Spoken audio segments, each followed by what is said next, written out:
AITA for grounding my daughter and canceling her senior trip after I found out she was cheating on her boyfriend? I have two daughters, Lizzie 17F and Mackenzie 14F. Their dad and I divorced a few years ago after I discovered he was having an affair. I have the kids most of the time, and their dad has them every weekend and during the summers. Lizzie has been dating Jacob, 18M, for over a year now. Jacob is constantly at our house. He's a sweet, good young man, and I believe he'll be valedictorian of their class. However, a few weeks ago, I overheard Lizzie on the phone with a guy, clearly flirting. At first, I thought it was Jacob, but then I heard her say, Brandon.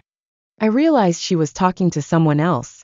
Then a week later, she mentioned to me that she was heading out to hang with a friend, and when I looked out the window, I saw her get into a car and greet a guy with a kiss. It wasn't Jacob. Even after that, Jacob continued to come over, hanging out with Lizzie. He and Lizzie still acted like a couple, holding hands, laughing, and spending time together, just like they always had. I felt disgusted knowing my daughter was being a two-timer. After Jacob left that day, I confronted my daughter. I asked her point blank, "Are you cheating on your boyfriend with another guy?" She said it was none of my business, and that her personal life was hers only. I told her she was wrong, and that I raised her better than to treat people like this. She told me she was bored with Jacob, and that Brandon was more her type now. I told her that if she wasn't happy, she should just break up with Jacob.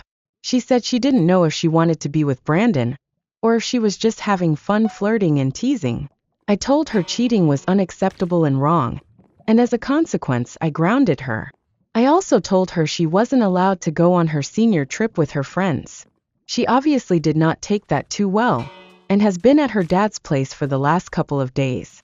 My ex-husband called me, saying I was being unreasonable not letting her go on the trip, and that her and Jacob was just a high school thing. He then told me I needed to put my bitterness aside and stop punishing his daughter. I told him I was teaching our daughter right from wrong, and that actions have consequences. Subscribe and follow for more videos like this.